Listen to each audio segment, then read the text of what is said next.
Fefe Bussi. Yo. Nengo li bulungi. This the baba. Smallest rapper. The biggest. Hey. Tetujja ku. Tugamba twakolerera ku babatono. Ekyo tulandi baby glory akyali bigina kati. Kati a big G, a big glory. Kyekiriwo Fefe. Nikiriya muganda wange kyekiriwo baba. Beka ready. Yeah man, nga bulijjo bimanyi. Ozeriyo bamuko. Kulu nerabira nnyo. Nera ne kakala kalungi kanyuma. FBM church course. Okay. Yeah man. Ata we tujja wennyini tugenda kubuuza gwe kijja nti FBM yasigadde.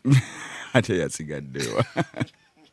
FBM ye. Twagenda olunaku lw'Dasamba kwogerako naawe wali otugambye oyagala bakuwa oluyimba Nalumansi olukole remix watu otuuseewo.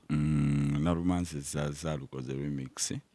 Nalulese kubanza ate nagenza olweka nyangu obubaka mbufunye. Obubaka obuli munze nabufunye just kyenyinza okugamba n'abalala ndowooza balwongerezeeko baluwulire bajja lupiikinga. Nalabye nga ate bwe nduddamu remix nyinza obbulankanya obubaka bw'omukulu. Bwabadde bubaka? Luduwe ku budde omanyi ebintu gw'obuuza bibuuze tobiwulira. Obubaka nange nali nga butegera naye nga wabubulankanya ate babutwala ewono ne babutwala ewoli nga buli omu abwesiba. Nga buli muntu yeesiba ku bubaka. Tugamba naye nedda. Naye nga obubaka butegedde. Naye nga tweyanziza president akayimba akalungi. Tweyanzeege. Tuba tuli awo Arafa nga alekulira. Wamugobye, yeegobye, mwegobye. Samugobye, teyangobye, tetwegobye. Ekituufu ki? Ekituufu ng'omuntu kankuwa example ng'omuntu bw'ayinza okuba ndowooza ne contract neggwako. Bweggwako aba ne byeyabala ndowooza okutandika okukola n'aventuringa mu bintu ebirala n'omuyimbi n'asigala ng'alina okweyongerayo okugaziya ttiimu kubeera okimanyi toyinza kukola wekka. Yamaani. Kati Arafa abadde amanaginga FBM abadde amanaginga Fefe Bussi. Fefe Bussi era ye FBM. Toyinza byawula. Kuba buli luyimba lwange nsuubira oluwulira. FBM. Yamaani. Kati Arafa ne management yonna ebaddewo endala ebadde ekolagana ne Fefe Bussi ali mu FBM. Ali mu FBM. Yeah. FBM yali yasayininga Arafa. Twali tetwamusayininga naye twali twapartneringa. Yeah, it was a kati ya partnership yamaze negwa. Partnership yawedde era tusiimwa bongerwa emyaka 7 n'omuntu gw'ogimanyi emyaka 8. Mamufuse nga baluganda. Nga bafumbo tubadde tugenda kuza anniversary. Kakati naye nga just kyali wange mwebaza nnyo byonna byankoledde. Yamaani byonna byanjiribidde mpaka wano wentuuse. Big up my brother Mukama naye amuteremu obwangu mu byagenzeemu. Kati wegamba ali ku street yetembe ayina mwagala mutwale. Ndowooza ekyo kibuuzo kike ojja kibuuza. Wamutadde. So buliyo ali yademba ali ku free. Ate bwe mutamba mwogerera mbasina capacity mwogerera. Aliko kamanzi bane namutadde amwagala. Era bwa amwagala asobola omurichingako bw'aba akyabirimu nga mukolagana. Yamaani naye era yasinga okumanya. Kiva ku kyokutuuka abantu nga mbadde mukolagana for all that long nemala nemugamba tukite tukiveeko kuba twandirowoozeza from abantu abasinga abamu bagenza okutegera Arafa ng'ali naawe. Kito. Like oli ajja kwebuuza ddala kiki? Tewali nsonga y'amaanyi ebyo bintu bya bulamu bintu bya bizinensi. That's the world man. Tewali kintu tewali nakikola mawulire nga bwe naawe bwe wakula n'ova ewammwe oba katugambe kati ssaawa zino oli ku TV yo okitegeera ate gy'oliko si gye watandikirako okitegeera. Kankuwe n'example ya Yesu ali wakati okitegeera yakuba enjiri ye ku nsi n'amala byakola ki byeyamala ali eyo atulinze okitegeera kati kwegamba naye wandimugambye wandibadde omubuuza lwaki yatuleka. Ne Yesu mwabiri kubeera. Yagenda ova kusinga mumuligisa emigoba. Kyentegeeza okugamba mu buli kimu kiba ki okitandika n'okirwaninga n'oba ne ggoolo yakyo ekola ki eddako kati kyekyo ekiriwo tewali buzibu mbunze okwawukana n'Arafa oba ki era we are still friends. Ankubirako twogera era nange musanga twogera tubadde naawe wa Dimario we wa producer Dimario tetwalinako buzibu. So contacts zonna wazimuggyeko. Singa okubonyaabonya abantu nga baawukanye ziba contacts. Contacts ndowooza tezitera ttawaanya naye bino bi YouTube bya account bino bi Instagram biki kirungi nnyo byonna yabimpa era mwebaza. Muddembe tetuwulireyo nkaayana nti gundi kasente ke nkajja kagenda tewali kakuubagano konna ebintu byange nze abiina byonna just kyali wange mwebaza naye era musaba atusabire naffe gye tuli eno tweyongereyo. Yamaani.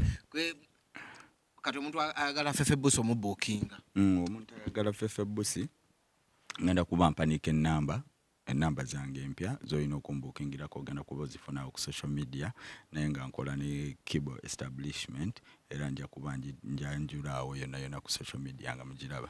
Kibo ye yakubye. Omumanyi? Kibo mumanyi? Kibo ki? Ono era webivulu? Siyoyo. Kyobola bankugambye amaaso oteeke ku social media ebifaananyi byonna ngenda biteeka bamuyita Kibo oli ye Kibo oba media oba ye Kibo ki gw'ogamba ndowooza ono gwe njogerako bamuyita Kibo establishment kyaliwange abadde kyaliwange nnyo ne Arafera ne ffenna nga bwe tubeera mu industry nga tubeera naye tupatinga naye tukola ki ekitegeera kati neŋŋamba lwaki ate Fefe Bussi waaba anoonya manager. Ndowooza ebiseera ebisinga kiba kirungi ng'okolagana n'emikwano gye gikumanyi bwe giba gitegeera dream gy'oliko ne passion nga gigiina. Kati namusanze alina passion ate ndudde naye ne twegatta ne tugamba tukyongereyo. Kati ntegedde lwaki wavudduse ku Arafa nga Kiba akuteereddewo omusimbi wanje. Kiba lekaze n'asuulawo omusimbi. Gamba gumpunyako. N'ogamba Arafa.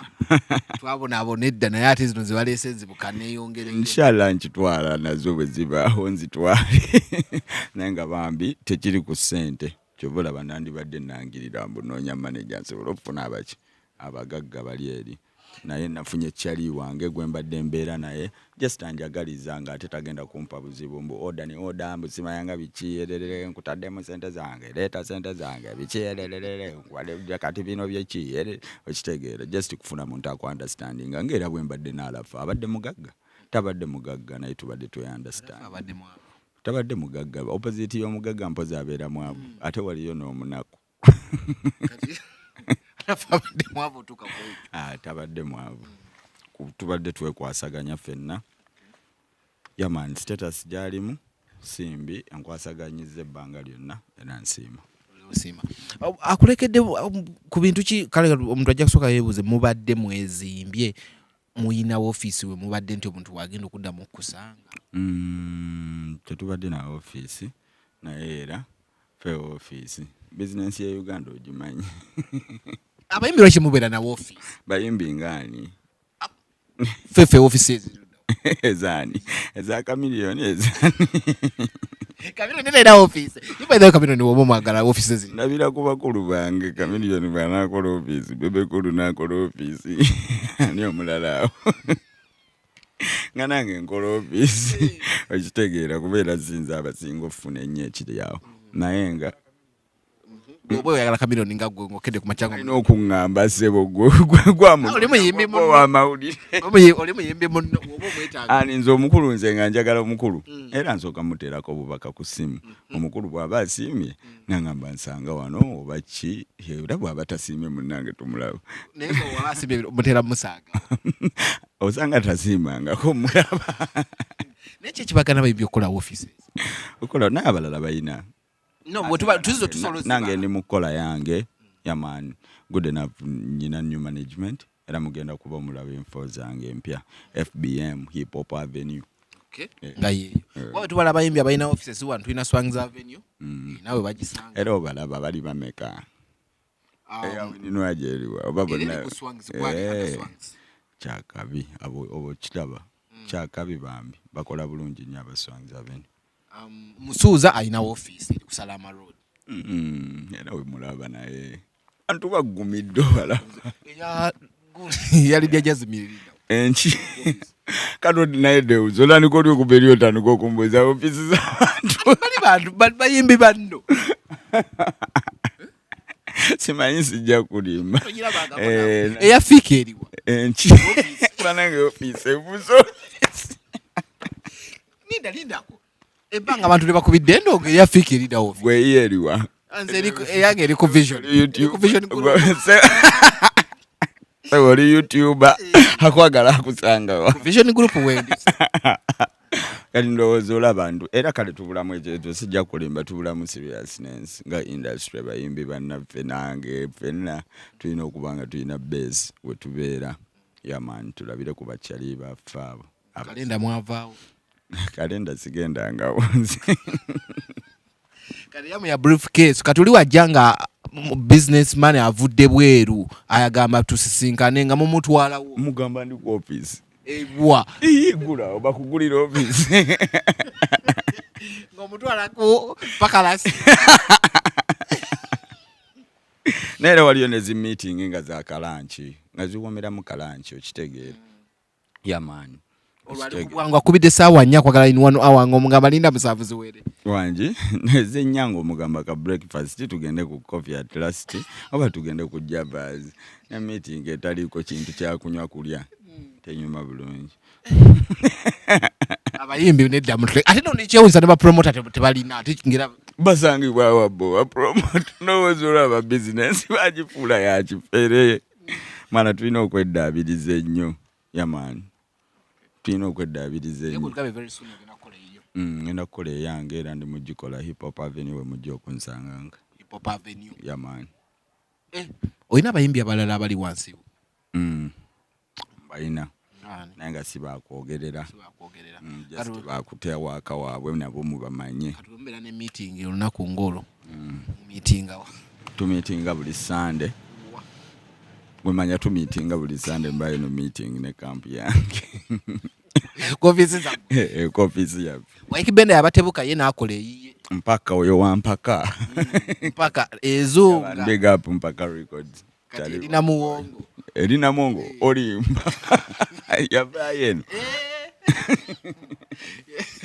yakabera mu myaka gye maze akabera mu bifo bisatu naye nga yo weeri kyakabi mwana kuba mwana kibi nnyo okuba nga oli muyimbi nga bakunoonyeza ku saati ekitegeera mbwe yayambadde ekideero mbwe ali mu lwedi tomulabyeko ate nga bakulu bamwe bakiyombeemu omutwe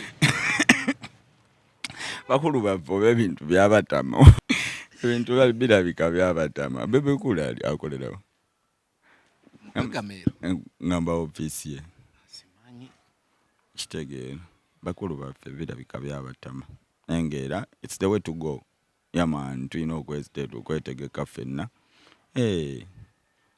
n'akasimbi kajja linnya ndowooza katusuubire omukulu talinayo music gwadduse naye otuuka okumubanja omanye abayimbi ebiseera ebisinga muyinza okuvayo wano okusooka netugamba mwawukanye bulungi tugenda okuwulira mu nkuubo komyawo ebintu byange esaati yange sigiraba andapaati yange sigiraba ennyimba zange taito bweti sigiraba kayimba kyakakaluuna munkakasiza wagenda naye komyawo ebintu byange ako sijja kayimbako mwakanya ffe twakkanya kyali wange ndudde naye mwana twabondinga nnyo tuli baluganda nnyo abaana be kumpi balinga baana bange bakyali bange waffe maama baganda bange ekitegeera bakyala bange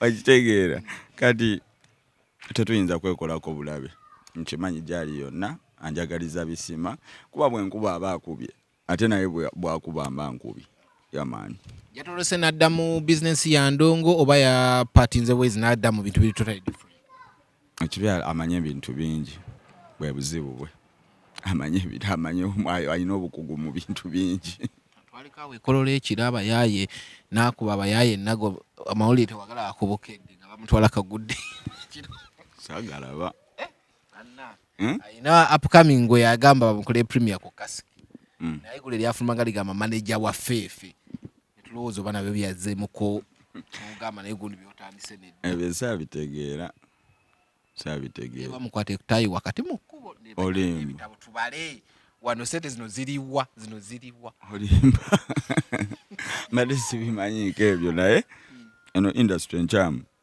nakiyimbadde no industry nkyamu si gye nnyina okubaamu laba ebirimu n'abagirimu byonna byebimu bafa buddeemu sente naffeemu kinnuma bweŋŋamba mbu abayimbi ya the same ekitegeera kati yenna ali eyo omuyimbi Olina okukimanya industry gy'oyingiramu. Erimu okubba n'okubba. Erimu abasinisi b'amannyo naye si yakusinika ki?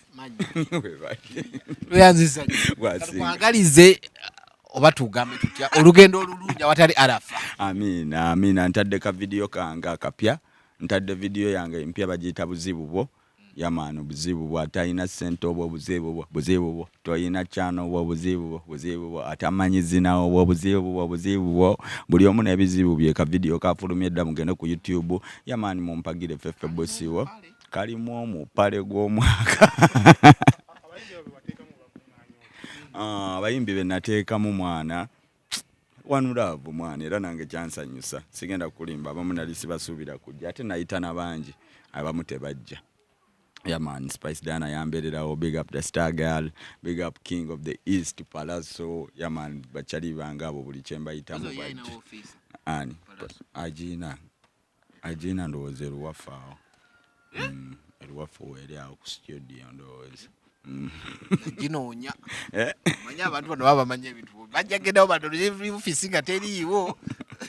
Nenga big up Palazzo wange mwana ate nga tumuwagire kabaka wange oyo ku Love Festival ye Lugogo nga mwenda. Yeah man, big up gwasinga anko. Akube bulungi. Kasale mtu kamuweereze.